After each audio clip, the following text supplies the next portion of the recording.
Olá, boa noite. Meu nome é Denise Vargas, sou professora da VEST Concursos com muita honra.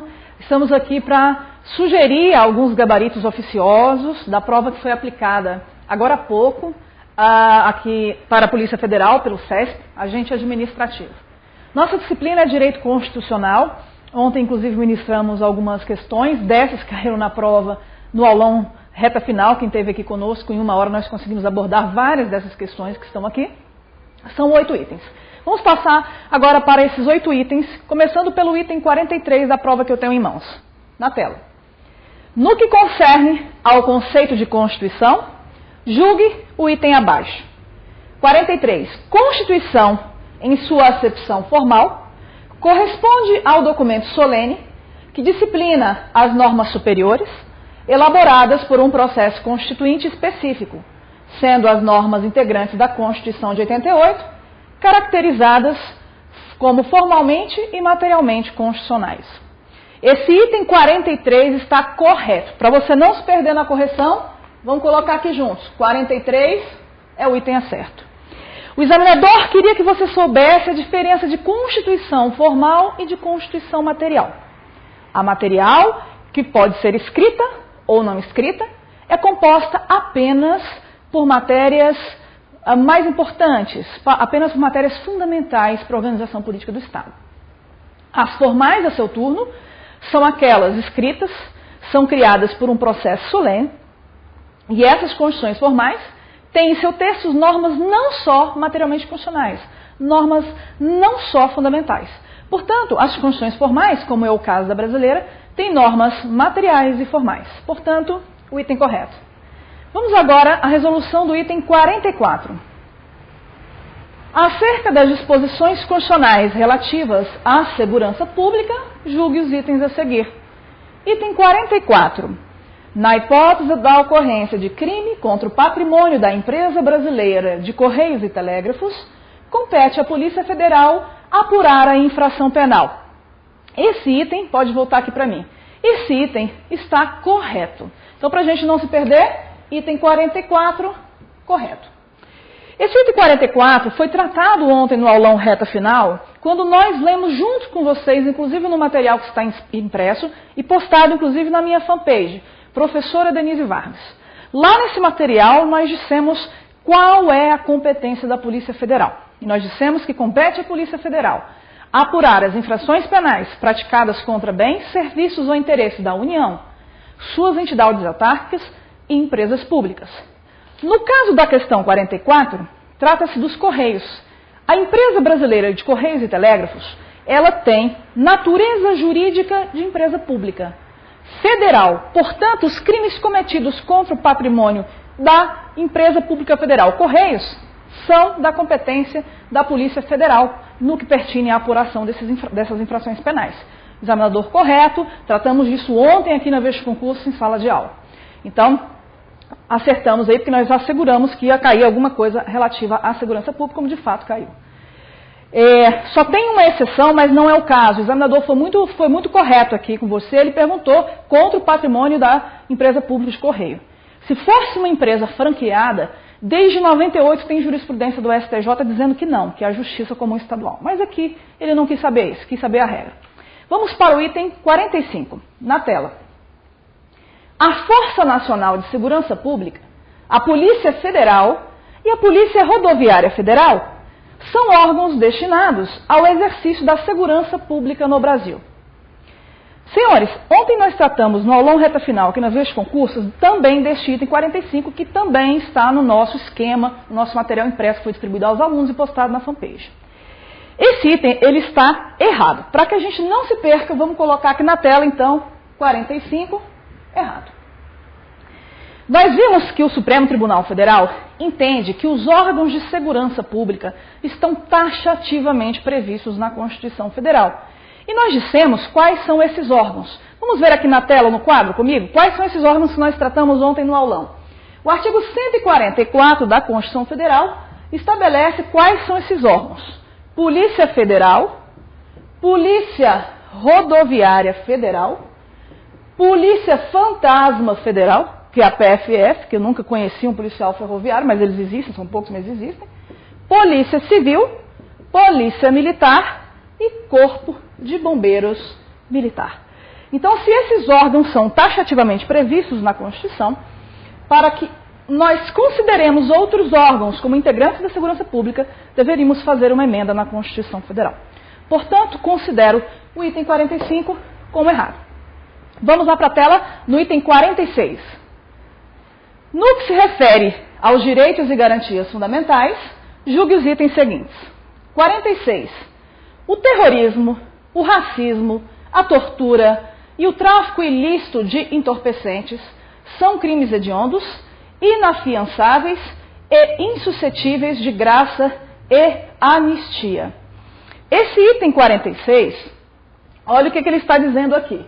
Nós temos alguns crimes na Constituição TTTH. Esses crimes TTTH são terrorismo, tráfico ilícito de entorpecentes, tortura e aqueles que a lei considere como hediondos. Tá, o que o artigo 5º estabelece sobre esses crimes? Esses crimes, eles são inafiançáveis,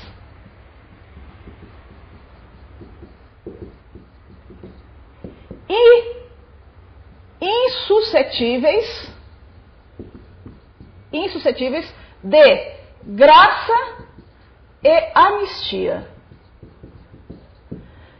Terrorismo, tráfico ilícito, tortura e hediondos. Há dois outros crimes que a Constituição também trata, lá no artigo 5º, que seria o de racismo e a ação de grupos armados contra a ordem política do Estado.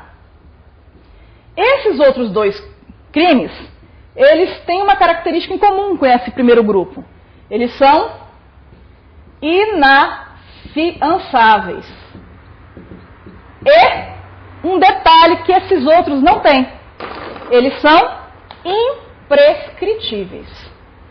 Todos os crimes que estão na Constituição prescrevem, aliás, todos os crimes que o direito penal eventualmente venha criar prescrevem, à exceção desses dois. Vamos voltar lá para o item 46. Perdão. O terrorismo, o racismo, a tortura e o tráfico ilícito de entorpecentes são crimes hediondos, inafiançáveis, insuscetíveis de graça e anistia. Então, por essas explicações que nós demos, nós temos certeza que esse item 46 tem que ser considerado errado, porque ele diz que todo esse grupo aqui de crimes, além de ser hediondo, que esse grupo aqui de crimes, ele é imprescritível e errado. O único grupo imprescritível é esse e não esse aqui, ok? 47. Considere que uma criança tenha nascido nos Estados Unidos da América e seja filha de pai americano e de mãe brasileira que trabalhava à época do parto na Embaixada Brasileira dos Estados Unidos. Nesse caso, a criança somente será considerada brasileira nata se for registrada na repartição brasileira competente nos Estados Unidos. Eu entendo que esse item 47, ele estaria errado na palavra somente. Por quê? Se você for para o artigo 12, inciso 1, a linha C da Constituição Federal, o que está escrito lá?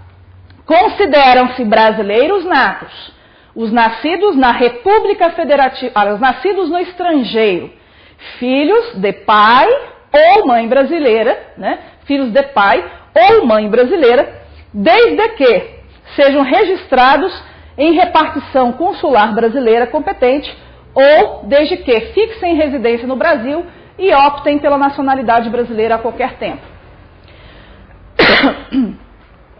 Isso está sendo ao vivo? Está sendo ao vivo, né? Não? Tem como editar, não. Então eu vou corrigir aqui. Porque eu fiz uma confusão na hora da correção. Esse item está dizendo aqui, volte nele aqui, ó. Considere que uma criança tenha nascido nos Estados Unidos e seja filho de pai americano e de mãe brasileira que trabalhava à época do parto na Embaixada Brasileira. Nesse caso, a criança somente será considerada brasileira nata se for registrada na repartição brasileira competente. Esse caso aqui, senhores, não é o artigo 12, tá? Não é o artigo 12, inciso 1, letra C. Esse caso está na letra B, na verdade. Letra B. A letra B é outro caso. Consideram-se brasileiros natos, nascidos no estrangeiro, filhos de pai ou mãe brasileira, a serviço do Brasil. Bom, se nasceu lá a serviço do Brasil, automaticamente é brasileiro nato, tá? Então, a confusão é que eu fiz com a linha C. Nesse caso aqui, a mãe era funcionária da Embaixada Brasileira, funcionária da Embaixada, funcionária do Brasil, a serviço do Brasil nos Estados Unidos. Então, o simples nascimento do filho faz considerar o filho como brasileiro nato, ok? Vamos passar então para a questão 48. A respeito da organização político-administrativa brasileira, da administração pública e do Poder Executivo, julgue os itens subsequentes. 48. De acordo com a Constituição Federal, a prática de ato de improbidade administrativa por agente público implica a perda da função pública e a suspensão dos direitos políticos, sem prejuízo da ação penal cabível. Esse item 48, ele está correto.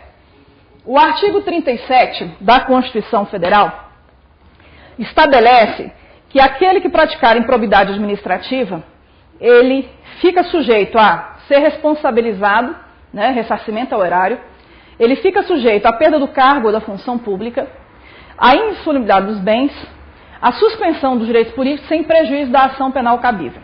Esse item entendo que ele seja correto, embora ele tenha suprimido algumas dessas sanções, porque esse item não diz que são só essas sanções, mas se sujeita a essas sanções, por isso que eu considero o item, sugiro que o gabarito seja correto.